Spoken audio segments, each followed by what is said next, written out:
Nessa aula, vamos falar sobre os materiais, a base da sua composição e como eles se comportam diante da luz.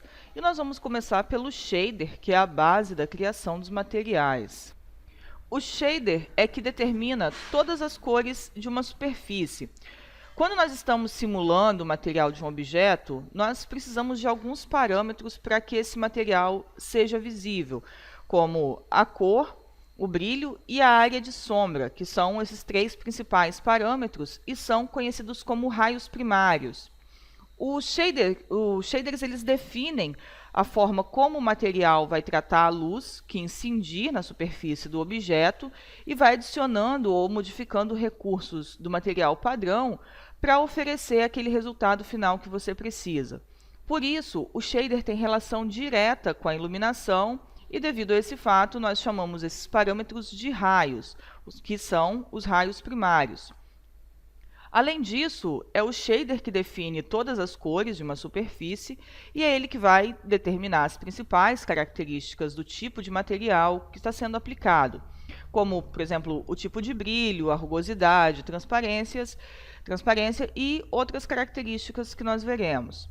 Em outras palavras, é ele que é a base que define se o material vai ser a simulação de um tecido, de um vidro, metal, líquido ou qualquer outro tipo de material que nós queremos simular. Quando nós começamos a aplicar um shader, cores e características em um objeto 3D, nós estamos à procura da simulação de algum material da natureza ou algum material sintético que a gente queira simular, mas que essa simulação seja o mais próximo possível de um material do mundo físico.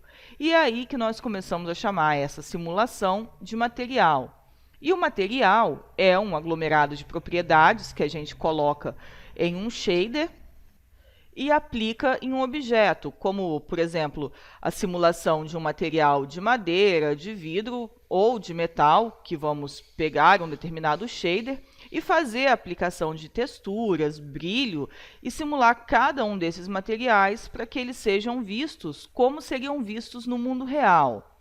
E entre os recursos que o material dispõe estão o brilho, o realce, a opacidade, a iluminação, a rugosidade, o reflexo, a refração e outros que nós veremos um pouquinho mais adiante.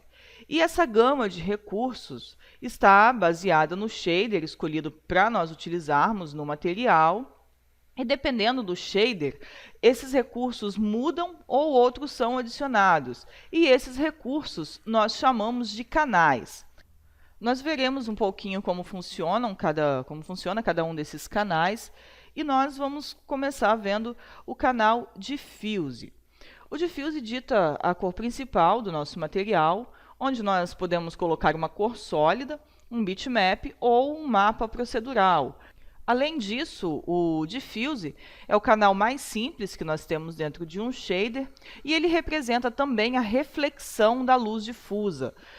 Toda superfície, quando recebe a luz, ela pode rebater ou refletir essa luz, pode absorver essa luz ou pode deixar passar essa luz se for uma transparência. E se tratando de reflexão em materiais, existem dois tipos de reflexão que estão ligadas também ao diffuse, que é a reflexão difusa e a reflexão direta. A reflexão difusa ou indireta é interpretada pelo nosso olho como cor, porque parte dessa luz, levando em conta que a luz seja branca e tem todos os comprimentos de cores, é absorvida pelo objeto e o que sobrou vai ser refletido de forma difusa, que é onde a gente interpreta as cores do objeto. Vai ser refletida de forma difusa ou indireta. Supondo que nós temos um objeto verde, por exemplo, quer dizer que esse material verde absorveu todos os raios de comprimento de ondas de luz, exceto o verde que ele rebateu de forma difusa ou indireta para todos os lados. E isso faz com que a gente veja a cor desse objeto verde, ou seja lá qual cor ele for. E a gente sempre tem que lembrar que o diffuse é sempre o canal da reflexão indireta. A gente tem que sempre fazer essa ligação entre cor e reflexão indireta. Diferente da reflexão difusa, a reflexão direta é quando a luz entra e sai de uma superfície sem ter quase nenhuma absorção. É o que nós chamamos de efeito de espelhamento. Um espelho, por exemplo, tem 100% de reflexão direta.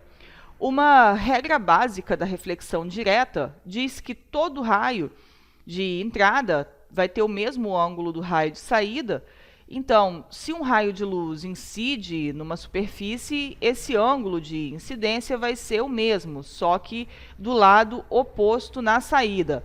O raio de luz vai bater na superfície espelhada e vai sair de volta sem ter nenhuma absorção de luz, sem ter tido nenhuma perda de luz, e vai ocasionar na reflexão. Os canais que simulam a reflexão direta dentro de um renderizador ou dentro de um software 3D são o canal de especular e reflexão.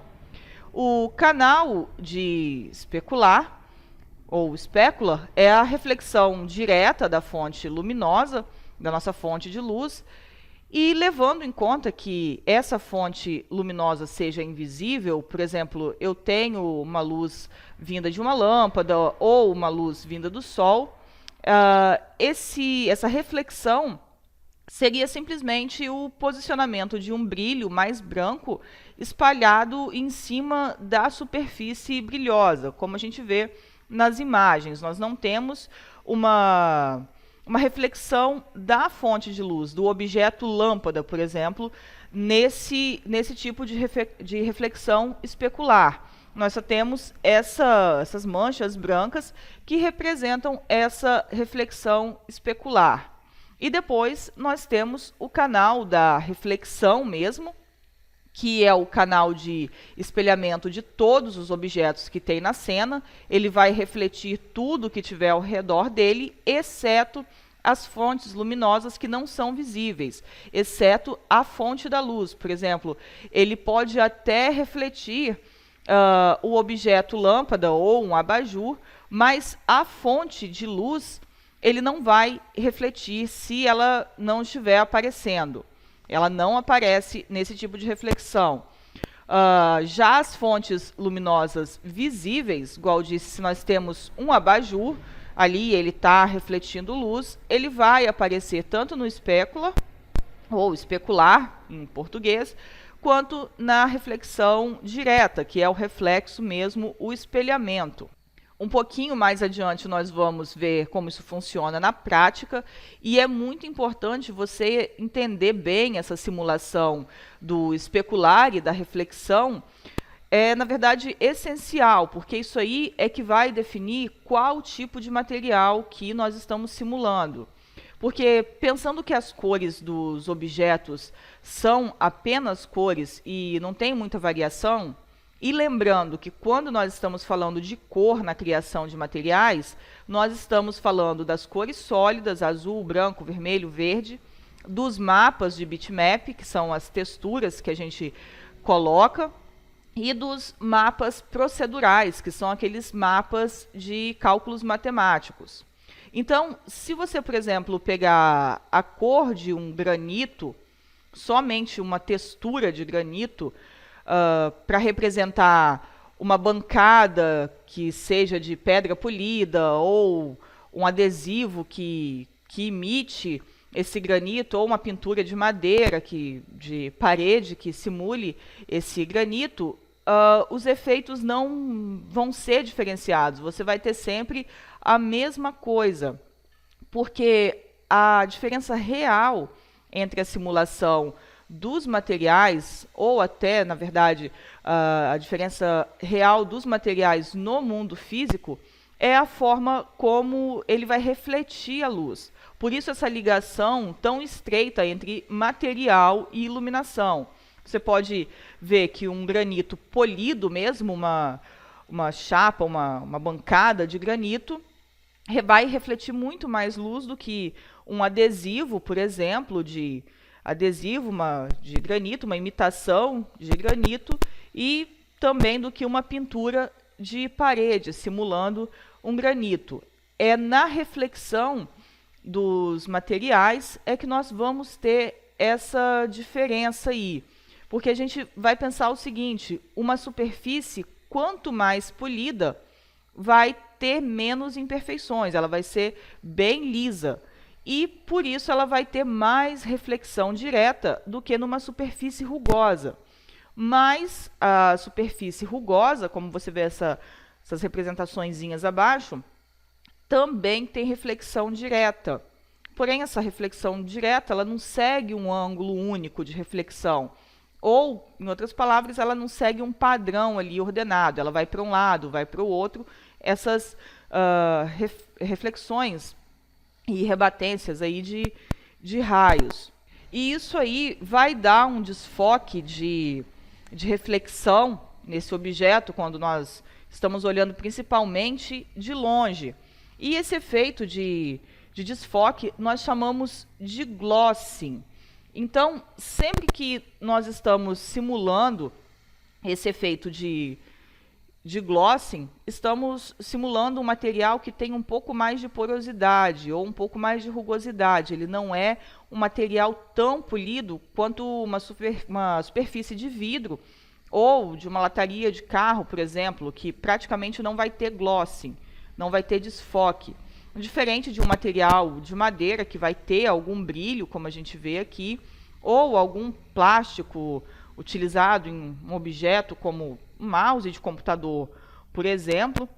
Aqui você vê alguns tipos de reflexão sem glossing nenhum, um vidro espelhado, uma lataria de carro, e um plástico de mouse de computador, por exemplo, aí, que vai ter uma reflexão bem mais desfocada.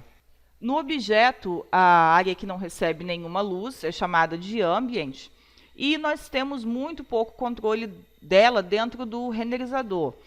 E em algumas técnicas que não são ligadas ao que nós estamos tratando, que é a simulação de materiais do mundo físico, quanto à iluminação e materiais, o ambient é utilizado para simular uma luz que é bem homogênea para toda a área que não recebe luz direta. E esse canal vai preencher de uma forma bem homogênea toda a área que não está sendo iluminada. Mas nós não vamos utilizar muito esse canal e nós não precisamos nos preocupar com ele, mas ele está lá dentro do renderizador e é interessante a gente saber que ele existe e que ele define a área preta da nossa sombra nos objetos.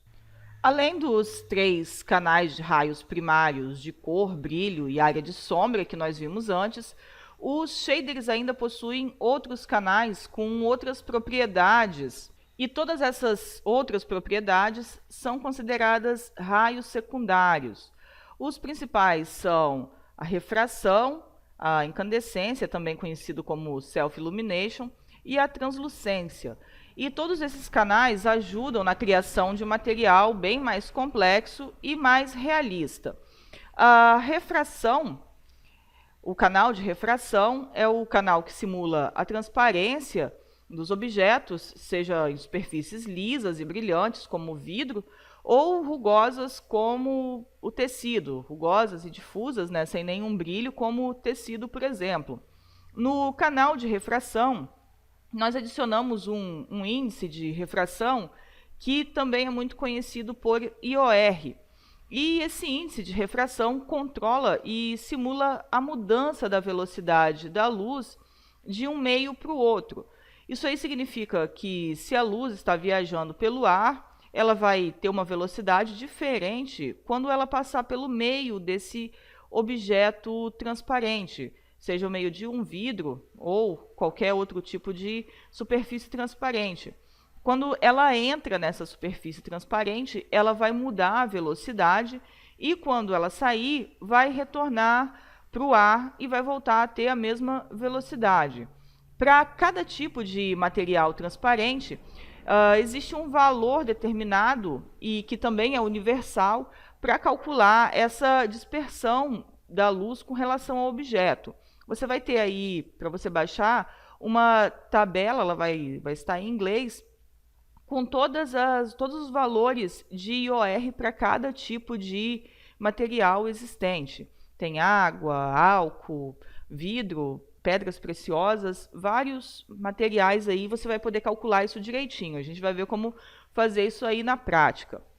Depois nós temos o canal de incandescência, ou self-illumination, como também é bem conhecido, que é um canal que permite que a gente ignore a iluminação do nosso ambiente e daí a gente passa a determinar uma cor única para aquela superfície. Como você vê aí, tem essa bolinha, ela tem só uma cor que representa uma iluminação. Ela se auto-ilumina. O diffuse ele já não passa mais a respeitar a iluminação que a gente tem no ambiente, os pontos de luz que a gente tem na nossa cena.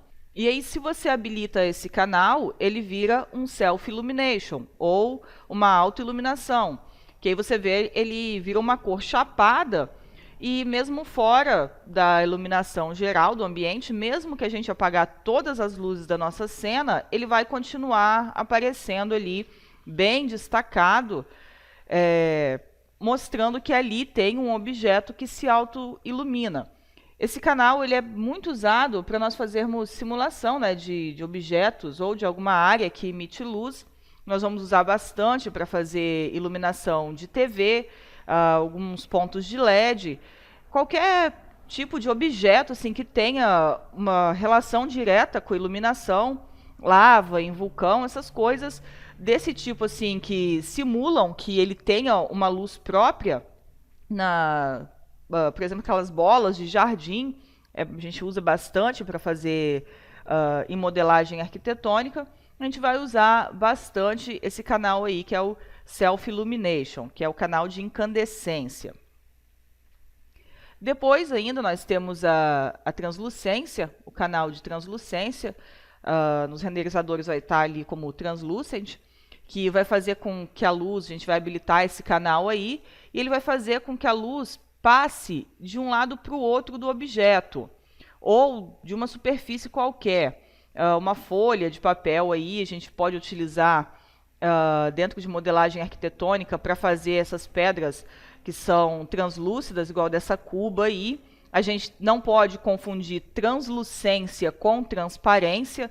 A translucência, quando ela não tem uma luz passando, você vê que ela fica um objeto não transparente. Ele até pode ser que tenha uma certa transparência ali, mas ele não é transparente. Ele é translúcido.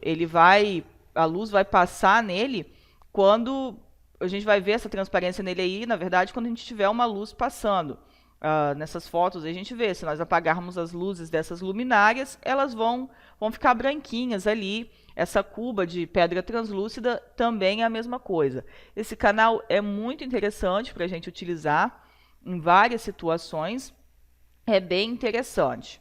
E vai ser muito útil em diversas situações. E temos ainda 3 canais que são extremamente importantes e úteis, e nós vamos utilizar bastante, que é o Bump, o Normal Map e o Displacement. Tanto o Bump quanto o Normal Map e o Displacement são simulações de relevos numa superfície de objeto, qualquer objeto 3D, e é baseada em informações de cores nas imagens das texturas. A diferença entre eles é que o Bump é uma técnica já mais antiga de simulação de relevo em superfície e não tem a necessidade da criação de novos polígonos, de novas faces, para a gente ter uma precisão maior. Ele gera a sombra e a reflexão de acordo com a câmera. E ele pode ser gerado através de um mapa de tons de cinza, como esse que a gente vê, onde o preto é a ausência total de relevos e o branco é o relevo total. Então, o que está nesse meio tom vai ficar intercalado entre o mínimo e o máximo. O mínimo de relevo, ou zero de relevo, é o preto total, e o branco total é o máximo de relevo. Daí, o defeito desse tipo de mapa é que quanto mais perto da gente estiver da câmera, a superfície que tiver com o bump, ele vai ficar mais perceptível que é falso o relevo, que ele não existe, porque o bump só simula a altura de uma forma bem simples, bem simplória. E dependendo do ângulo que nós tivermos com a câmera, ele também não vai detectar os relevos. A câmera tem que estar bem de frente para o objeto que o bump esteja aplicado para os relevos aparecerem. Então ele não pode nem estar muito próximo da câmera para não ser perceptível aí esse falso relevo em alguns objetos, e a câmera não pode estar com uma distorção assim de graus, ela tem que estar mais de frente para aquele objeto para a gente poder identificar melhor os relevos. E aí, para a gente criar esses mapas de bump, nós vamos ver como faz. Ele é bem simples de ser criado, você pode fazer os bumps a partir de qualquer textura que você tenha. Depois tem o Normal Map, que é uma variante já mais avançada do bump, que além de guardar a altura do relevo, ele também guarda a direção com relação à câmera. Então ele vai ter uma deformação mais precisa e vai ser menos perceptível que é um falso relevo, que é só um mapa, e vai já ter uma melhor qualidade aí nos relevos dos objetos que a gente tiver, de qualquer superfície que a gente tiver. Ele, então, com relação ao bump, a gente vai ter um relevo com maior qualidade, mas ele também vai deixar o render um pouquinho mais lento e mais pesado. Então, essa daí são os prós e os contras de cada um. O bump é um tipo de relevo mais simples, mas deixa o render mais leve.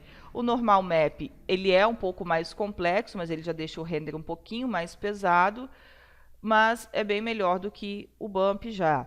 E depois a gente tem o Displacement, que funciona com o mesmo objetivo deles, dos dois anteriores, de criar relevos. Mas daí, no caso do Displacement, a malha 3D ela já vai ser deformada com base na textura, vai haver mesmo uma deformação nela. No momento que a cena, o modelo 3D, está sendo renderizada, os vértices do objeto sofrem um deslocamento com base na textura que a gente tem. Baseado no desenho que você tem para o displacement, os vértices vão mesmo, durante o render apenas, vão sofrer um deslocamento. Como existe uma deformação do modelo 3D, esse problema da proximidade da câmera que a gente tem no bump não vai existir no caso do displacement. Mas ele também tem um contra que, por outro lado, já é necessário a gente ter um modelo 3D com mais quantidade de subdivisão para essa textura aí efetivamente, né, realizar um tipo de deformação boa e bem realista nos objetos. E a gente pode utilizar o mesmo mapa de bump para criar os displacements em vários casos. Existem renderizadores que não têm o canal de displacement. É o caso do Carqueteia, que a gente não dispõe desse recurso de displacement nele. A gente pode utilizar o bump e o normal map. Podemos até utilizar os dois juntos, os dois canais lá estão ativos para serem utilizados, mas a gente não tem o canal de displacement no Carqueteia. E existem outros canais que nós vamos utilizar, mas esses aí são os mais conhecidos, são os principais e os mais básicos. Os outros nós vamos conhecer e ver como funciona juntamente com esses na prática. É importante você conhecer esses princípios aí para a gente criar os materiais, quais são os canais e o que cada um faz, e o restante nós vamos fazendo na prática. E para finalizar, uma coisa que é muito importante a gente saber a diferença é entre os materiais condutores, os que conduzem a eletricidade, e os materiais dielétricos, que são os que não conduzem a eletricidade, e como esses materiais se comportam diante da luz. Basicamente, a diferença entre eles está na reflexão da luz direta, que é o canal do specular, e o canal da reflexão. Nos materiais dielétricos, a cor do brilho da reflexão vai ser sempre da mesma cor da fonte da luz. Então, se a gente tem uma luz branca, esse brilho vai ser sempre branco. Você vê ali o vasinho de cerâmica, ele tem o brilho do specular branco relativo à luz. Então, em materiais dielétricos, que são os que não conduzem eletricidade, o brilho do specular vai ser sempre branco, total white, igual o creme dental. Já em materiais condutores, a cor do canal diffuse vai ser adicionada ao brilho, ou seja, a própria cor do objeto vai se juntar ao brilho e esse brilho vai acabar ficando colorido, como em materiais de metal tipo cobre, ouro ou outros tipos de materiais que sejam condutores de eletricidade. A gente só tem que tomar um pouco de cuidado com objetos tipo carro, por exemplo, que a lataria dele, a estrutura dele é feita de metal, feita de um material condutor. Mas o brilho dele, se for uma cor lisa, vai ser o brilho neutro, o branco total, ou de acordo com a luz. Isso porque o carro e outros objetos, tipo geladeira, e outros afins, eles recebem uma pintura que é feita a partir de elementos não condutores. E, consequentemente, a pintura, que é o resultado final desse objeto, vai ser um material dielétrico. Como eu disse, em carros, geladeiras, outro tipo aí de objeto que a gente tenha que seja feito de metal, mas que ele é pintado. E a mesma coisa vai acontecer ao contrário, em materiais que são dielétricos, como plástico, vidro e qualquer outro tipo aí que não conduz a eletricidade, mas que eles vão receber um tratamento de pintura especial que vão deixar eles com aparência de material metálico ou material condutor. Então a gente tem que levar em consideração isso aí, o efeito final do que a pintura quer transmitir para a gente. No mundo físico, a gente tem as bolinhas de Natal como exemplo, os brilhos de glitter mesmo, que são feitos de uma pintura especial para simular materiais metálicos. Então é só levar sempre em conta essa regrinha aí, que materiais visivelmente condutores vão ter o brilho da cor do diffuse, vão ter um specular colorido, e os materiais dielétricos, ou aparentemente dielétricos, vão ter o brilho de acordo com a fonte de luz.